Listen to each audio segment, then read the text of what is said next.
E com isso, eu não entendi, e ele disse, mas era você que eu queria, mas com você eu não posso, porque em você tem alguma coisa que eu não sei resolver, e eu tô indo embora. E com isso, saí daquele lugar e fiquei pior ainda. E com isso, fiquei pior ainda do que eu estava. Continuei daí numa depressão, numa tristeza muito profunda, até que um dia alguém chega, uma amiga, ela chegou para mim e disse, eu vou te levar. Eu me trancava no quarto e ela era a única pessoa que fazia eu abrir a porta. E ela disse, eu vou te levar a rezar na casa de uma amiga. E eu não queria mais, porque eu falei, Deus não existe. Se Deus existe, Ele não está nem aí para minha vida, Ele não se importa comigo. E chorava muito. Aí, no fundo, eu buscava, eu tinha desespero de respostas. E quando eu chego neste lugar, o interessante é que antes, então, nesses lugares que eu ia, era assim muito pobre, muita necessidade, muita dificuldade. E eu questionava muito e eu perguntei para uma pessoa e eu disse, por que se você ajuda outras pessoas, se você se propõe a ajudar as pessoas, por que você não tem para você mesma? E ela disse, porque isso é um karma e eu tenho que viver assim. Então, aquela pobreza e naquelas dificuldades. Aí eu ajudava na medida do possível. E com isso, quando eu chego neste lugar, então, quando essa minha amiga disse, eu vou te levar, rezar com uma outra amiga. Aí eu chego num prédio, num prédio de cobertura no último andar, duplex, tudo de primeiro mundo, tudo muito arrumado, muito limpo, muito organizado. E eu pensei comigo, eu disse, aqui eu tenho respostas. Aqui eu vou achar essas respostas. E aquela mulher minhonzinha, pequenininha, desce as escadas e vem com uma Bíblia na mão, mas a Bíblia também eu via nesses lugares. E quando ela chega, ela disse, me abraça e diz, como você é amada de Deus. Eu falei, que amada? Deus não está nem aí para minha vida, Deus não se importa comigo. E ela começou a me questionar e falar, como você é amada, como Deus te ama, como Deus vai usar você, Deus vai te levar às nações, Deus vai fazer algo espetacular através da sua vida. E eu não queria nada disso. E aí uma hora ela foi muito firme e ela disse, olha, você tem que, essa revolta toda que você tem de Deus, você tem que ter com o diabo que fez isso na sua vida. Ele que tentou te matar, ele que jogou aquele avião no chão, ele que quer que você não experimente a vida plena que Jesus Cristo conquistou para você na cruz. E eu disse, mas eu não faço mal para ninguém, como é que alguém vai fazer uma obra de bruxaria? E nisso eu falei para ela, eu já resolvi isso, porque a minha amiga chamou alguém lá da Bahia, uma macumbeira, que fez uma macumba para desfazer tudo isso, e já está resolvido.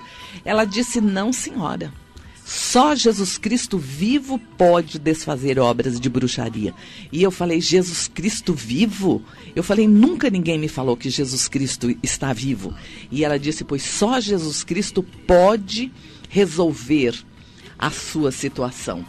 E com isso, Deus começou a mover, começou a fazer. Eu falei, bom, então se é só Jesus Cristo e se só Ele tem poder então para fazer isso, e ela disse, Deus vai te usar para você ajudar outras mulheres, se você crer e se você receber Jesus Cristo. Porque então eu perguntei, pastor Mauro, como é que eu faço para receber Jesus? Como é que é isso? Como é o mecanismo do mundo espiritual? E ela disse, se você crê, você tem Bíblia? Eu disse, tenho. Você lê? Eu falei, não. Ela disse, então, você é ignorante das coisas de Deus. E eu fiquei muito brava. E isso para mim foi um desafio, que eu saí daquele lugar, confessei Jesus, entreguei minha vida. Isso em 1980. E até hoje eu ando em fidelidade com o Senhor. E com isso eu vim para casa, peguei a Bíblia e comecei a estudar. E comecei a ler e comecei a buscar de Deus a resposta que eu precisava. E com isso, quando eu cheguei no livro de Juízes, eu me deparo com uma mulher espetacular e maravilhosa. Nessa época, então, eu me achava muito moderninha, muito sabidinha, e eu achava que Deus era um machista, pastor Mauro. E Deus queria que nós fôssemos submissas e era o jeito de Deus assim. Então, eu não queria nada com esse Deus. Mas quando eu me deparo com esta mulher, com Débora, no livro de Juízes, eu fiquei impactada, porque ela era moderníssima, porque a nível de Oriente Médio, e eu já fui lá 2 vezes. As mulheres hoje ainda Não tem uma liberdade, não podem nem sentar à mesa com a sua família quando tem visita de fora. E ela, a nível de Israel, de Oriente Médio, ela juíza, profetiza, casada, mulher de lapidote, ela tinha uma vida comum, e aí eu falei, peraí, eu tenho que aprender com essa mulher.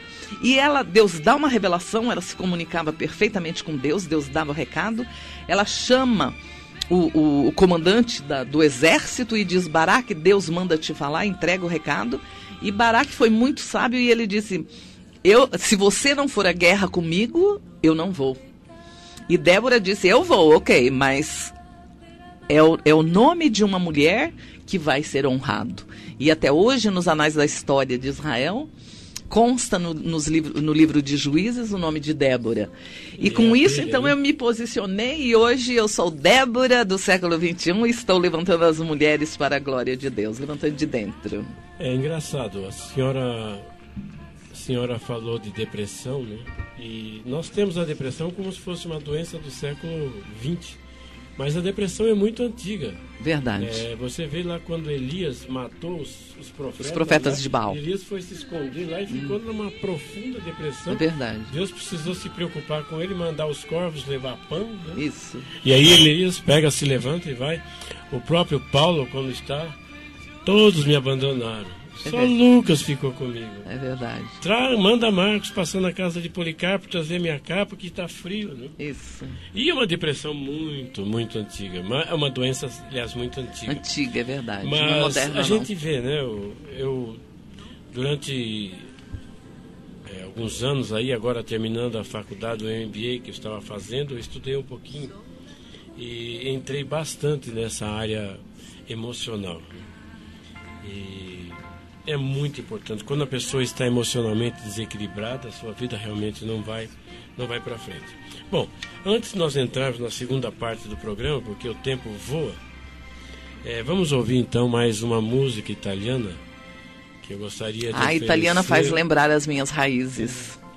Que delícia. E a Itália é muito linda. E abençoamos os italianos. Amém. São tutti quanti buona gente abençoati. Eu queria mandar questa música como mio ascuse para a signorina Wagner de Vitória. Queríamos escutar então a música 16. Tanto cara, música querida. Cara, ringrazio il cielo che mi ha dato te. Questa mia vita ora è vita assai, cercavo il sole, ora è qui con me, e nei tuoi occhi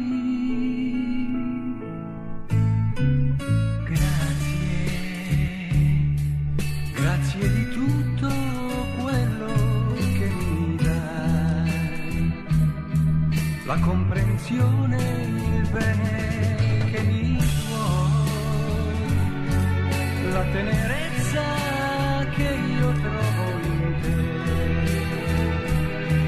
mi fa gridare al mondo. Rádio SB4, a rádio que toca você.